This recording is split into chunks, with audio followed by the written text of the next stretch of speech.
আসসালামু আলাইকুম। আশা করি আপনারা সবাই ভালো আছেন। আলহামদুলিল্লাহ আমিও ভালো আছি। তো আপনারা দেখতে পারতেছেন যে একটা খাঁচা সেটআপ করেছি। খাঁচাতে আমি একটা হাঁড়ি দিয়ে দিছি, দোলনা দিয়ে দিছি এবং কয়েকটা ২ টা মই দিয়ে দিছি। আমাদের দিকে সাধারণত মই বলে, এখন আপনাদের দিকে কি বলে আমি জানি না। তো এই জিনিসগুলা দিয়া খাঁচাটা সেটআপ করছি, কারণ আমি আমার ছোট্ট পাখির রাজ্যে আজকে নতুন সদস্য আনতে যাইতেছি। তো ওই সদস্যগুলো আনবো হচ্ছে আমার এক ফ্রেন্ডের কাছ থেকেই। ওদের ওইখানে আমি পছন্দ করে রাখছিলাম। তো আপনারা দেখতে পারতেছেন যে একজোড়া লাপাট পাখি নিয়ে আসছি। আলহামদুলিল্লাহ, দেখতে অনেক সুন্দর সবুজ কালারের। এই পাখিগুলো আমার খুব ভালো লাগে এবং যখন প্রথম দেখতে গেছিলাম পাখিগুলো, আর এখানে অনেক প্রকারের লাপাট পাখি থাকলেও আমার এই লাপাট পাখিটা কেন জানি অনেক বেশি পছন্দ হয়েছে। দেখতে কিছুটা টিয়া পাখির মতনই। তো পাখিগুলো আনার পরে আমি আমার পাখির খাঁচাতে খাবার দিয়ে দিয়েছিলাম।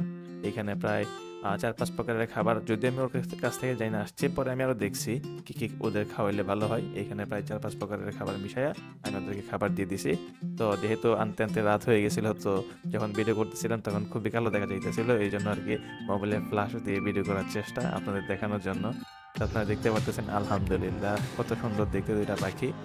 আর ওদের আর কয়েকদিন লাগবে ওদের সম্পূর্ণ শরীরে ফেদার চলে আসতে। তো দেখতে পারতেছেন ওরা আরো ২-১টা কালার আসবে লেজের দিকে। তো দেখতে পারতেছেন কত সুন্দর দেখতে, মাশাআল্লাহ। আজকের ভিডিওটি এতটুকু পর্যন্তই। দেখা হবে পরবর্তী কোনো পাখির ভিডিওতে। ততদিন পর্যন্ত ভালো থাকবেন আর আমাদের জন্য দোয়া করবেন যাতে খুব তাড়াতাড়ি আমার পরিবেশের সাথে পাখিগুলো মানায় নিতে পারে। আল্লাহ হাফেজ।